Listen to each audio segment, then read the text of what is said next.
आइए जानते हैं कुंभ राशि वालों के बारे में 2023 मई का महीना किस प्रकार व्यतीत होगा। तो जितने भी कुंभ राशि के जातक मेरे साथ उपस्थित हैं, ये प्रेडिक्शन उनके लिए है, तो कृपया आप इस राशिफल को सुने। लेकिन उससे पूर्व भी मैं आप सभी को विदित करा देना चाहती हूँ कि हम जो राशिफल यहाँ देते हैं वो हम चंद्र राशि के हिसाब से लेते हैं। कृपया इसको सन साइन से कंफ्यूज मत कीजिएगा। आपके हॉरोस्कोप के हिसाब से जो आपकी राशि निकल कर आती है, ये प्रेडिक्शन उस हिसाब से है। तो आइए जानते हैं कुंभ राशि वालों के लिए ये महीना किस प्रकार व्यतीत होता है। तो कुंभ राशि वालों के लिए हम देखते हैं कि थोड़ा सा कॉम्प्लिकेटेड मंथ है। किस दृष्टिकोण से मैं आपको समझा देती हूँ, अलग अलग समझाना पड़ेगा। सबसे पहले आते हैं मैरिड एंड मैरिड कपल्स पे। तो हम देखते हैं कि थोड़े लड़ाई झगड़े के योग बने हुए हैं। छोटी मोटी मिसअंडरस्टैंडिंग्स जो पहले नहीं थी वो अब हो रही हैं।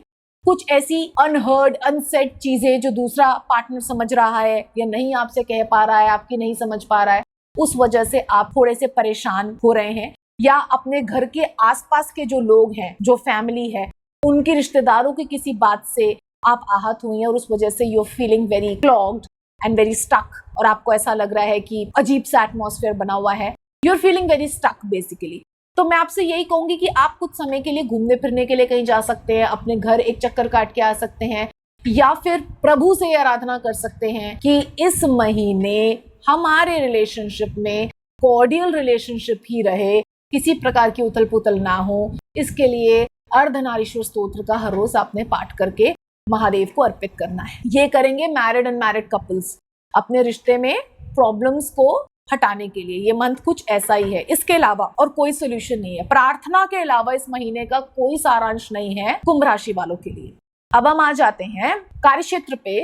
तो कार्यक्षेत्र चाहे बिजनेस हो, प्रोफेशन हो या फिर जॉब हो, तो हम देखते हैं कि वहां भी थोड़े स्टक हैं। कुछ इस प्रकार की परेशानियां आ गई हैं कि आपको समझ नहीं आ रहा है कि चीजें डील किस प्रकार करनी है, या घर से ही इतनी फ्रस्ट्रेटेड होके आ रहे हैं कि आपका मस्तिष्क चल नहीं रहा कार्य क्षेत्र में and you are feeling stuck. आपको ऐसा लग रहा है कि हे प्रभु कुछ करिश्मा हो जाए, मैं ऐसा क्या कर दूं कि इन चीजों से मैं मुक्त हो जाऊं। इस प्रकार की कोई भावना बनी हुई है अगेन। तो फिर क्या करना है, अगेन अर्धनारीश्वर स्तोत्र का पाठ करना है। इतने सारे रोगों की एक ही दवाई है, अर्धनारीश्वर स्तोत्रम। ठीक है, और सुंदर करना है, रामचरितमानस पढ़ना शुरू कर दो साथ में इसके। ये स्तोत्र पढ़ा, रामचरितमानस पढ़ी एवरीडे, और पूर्ण रूप से सात्विक हो जाना। ये कहने की आवश्यकता नहीं पढ़नी चाहिए मुझे। जो मेरे साथ जुड़े हैं, मुझे जानते हैं, जो नए व्यूज जुड़े हैं, उन्हें में मैं बता दूं, कृपया जिविया को सात्विक रखें। No nonveg, no alcohol, no tobacco, no smoking, no nothing, no egg. अंडा भी नॉनवेज ही होता है। आई डोंट नो ये एगिटेरियन टर्म कहाँ से आया, but it is total nonveg. Please आप ये कीजिए, तो बिजनेस और जॉब की भी जो ये कंजेशन है, इसी प्रार्थना से, अर्धनारीश्वर स्तोत्र से ही हल होगी। अब हम आगे बढ़ जाते हैं, स्टूडेंट्स की तरफ आते हैं। तो आपको भी जो परेशानियां हो रही हैं, आपको लग रहा है हमने जो एंट्रेंस दी वो ज्यादा खास नहीं गई, समझ नहीं आ रहा, या हमने बड़ी मेहनत करी, पता नहीं क्या रिजल्ट आएगा, तो परमात्मा पे ही छोड़ दीजिए। आपको भी क्या करना है, अर्धनारीश्वर स्तोत्रम। अब हम आ जाते हैं रोगों की तरफ। तो रोगों का योग बना हुआ है, अपनी हेल्थ का आप सभी कुंभ राशि वालों ने बहुत बहुत ध्यान रखना है। हॉस्पिटल के चक्कर लग सकते हैं, डॉक्टर्स के चक्कर लग सकते हैं, कोई रोग हो सकता है, बीमारी हो सकती है। कृपया अपनी लाइफस्टाइल को बहुत बहुत अनुशासित रखें, अपना बहुत बहुत ध्यान रखें।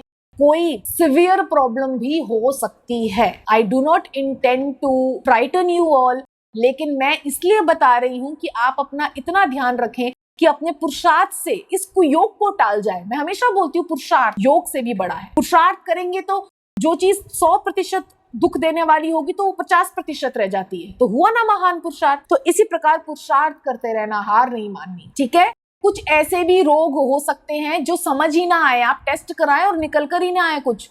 आप बोले जी रिपोर्ट में तो कुछ आ ही नहीं रहा, रिपोर्ट सारी पॉजिटिव है, लेकिन फिर भी हमारे शरीर में कोई प्रॉब्लम है, फिर भी हम थके हैं, फिर भी हमारे अंदर दर्द है, फिर भी कुछ ना कुछ प्रॉब्लम हो रही है। तो आप जब चेकअप कराएंगे कुछ निकल कर ही नहीं आएगा, वो शायद आपको आने वाले टाइम में कुछ टाइम बाद समझ में आए। तो प्रार्थना करनी है उस चीज के लिए भी, उन रोगों से बचे रहें। किनकी, अर्धनारीश्वर स्तोत्रम। अगेन मां मृत्युंजय का जाप भी आप साथ में कर सकते हैं, वो अति और शोभनीय हो जाएगा। पर आप ये स्तोत्र का पाठ करें, अर्धनारीश्वर स्तोत्र, जो आपके शरीर में संतुलन बनाए रखेगा हर चीज का, आप हेल्दी रहें। अब हम आ जाते हैं लकी कलर पे। तो लकी कलर निस्संदेह रूप से निकल कर आ रहा है व्हाइट एंड रेड।